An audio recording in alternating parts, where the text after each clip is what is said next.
TheEpicGuyz here for D.Gray-Man chapter 222, Searching for AW or Alan Walker, Hypocrisis. So, I'm a really big fan of D.Gray-Man. Actually, my top 10 of series. I actually love the world. Alan Walker's one of my favorite MCs. All the characters are just unique, like powers, designs, and it physiologically, it just gets to you. You gotta think so much about it. It's one of the really in-depth series I actually really enjoy and I really want to talk about.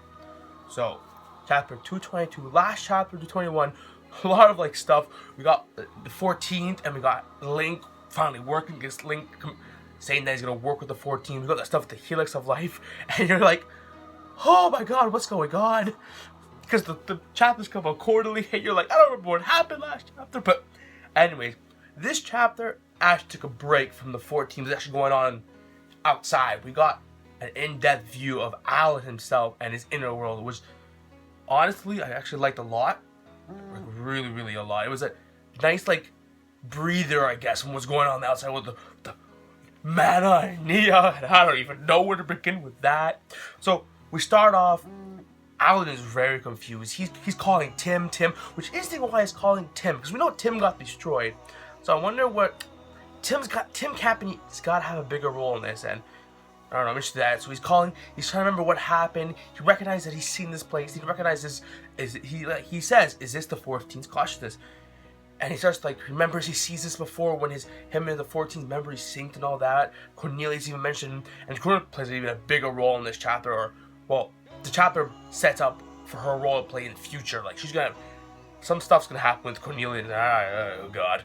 But yeah, so he remembers Johnny and all that, and then he starts to feel like lonely and like self-conscious about himself. And then we see another voice come in, Al, this is your foundation. And we see what I believe to be a manifestation of Cross himself. And at this point, we get to see Alan turn into a child.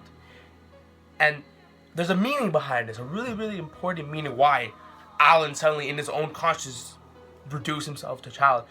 And what I understood from this is that we know Alan as a child suffered a lot. He was lonely. He met Mana, and then he lived as a clown with Mana and the dog and all that. And then he basically turned Mana into an Akuma. Millennium Hero played a big role in that. And after that, he felt lonely. He felt horrible himself. He felt confused, self-conscious. And I felt that's what it represented when we saw Alan himself as a child crying. When his own mind manifested, we see him look down, we see him come back, and he's a child crying right beside Cross. I felt that was like Alan losing himself, that he was going back to that dark time when he was a child and the suffering he went through. And at this point, Cross is telling him that, Alan, this is your final destination. The role you have to play is coming to an end. You are the host, and there's more and more stuff, and he just keeps telling him, Alan, I'm sorry, but this is where you end. This is all you have to offer in life. And Alan, he's just crying, and then as he's sinking down low, he remembers like what the words he said to Leone. I think it was chapter, it's been a while, I think 210s around, and he's when he left the Black Order, it's like, Leone, don't worry, I am here to protect my friends. I am here to protect the Exodus. Because we know Alan himself is just not trying to kill all the Akuma like Hello Titan stuff. It's different.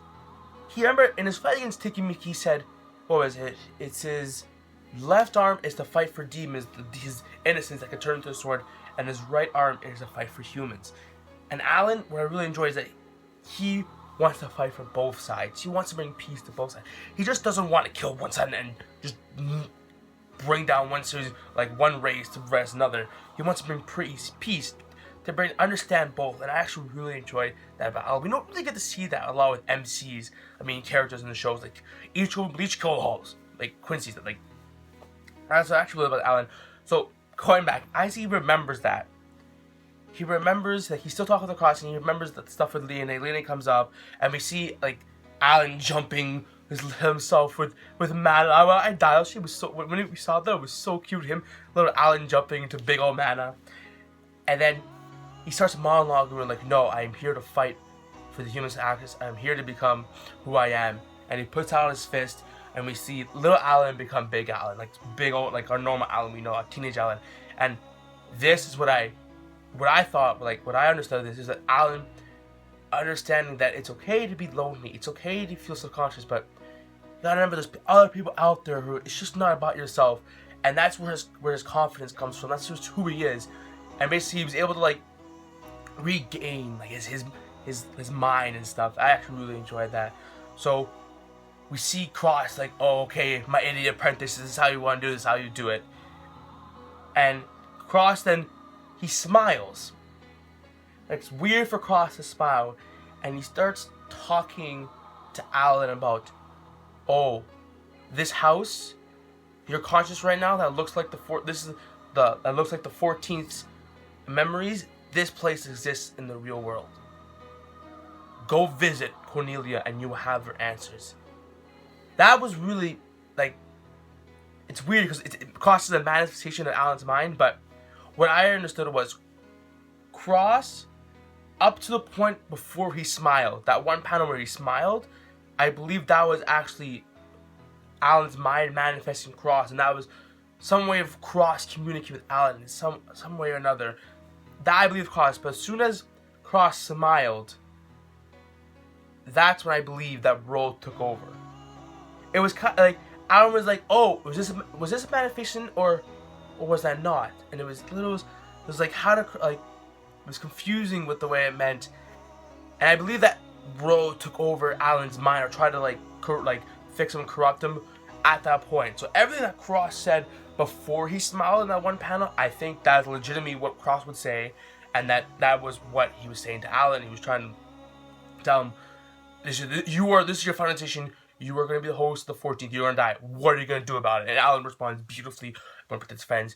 And then he smiles and he starts telling Alan about the Cornelia stuff, to go visit her, and you'll finally understand the reason between this holy war and who the Nova are and all of this between Akama.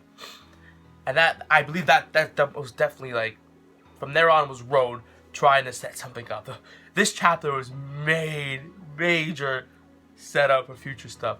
So, anyways, Cross disappears. Alan's confused at the manifestation. He wasn't really sure. And then we get to see Road appear again, which is really nice. I actually love Road Calvo. It's one of my favorite, like, and I don't know if she's even an enemy, but she says stuff. She says some interesting stuff that he's dangerous. Alan is dangerous to us, Noah, to Nia. He's dangerous. We should watch out for him. And I don't understand. Like, we know the 14th has connection with the Cross, with Cross Marion, and we know 14th or Nia has a connection with Road.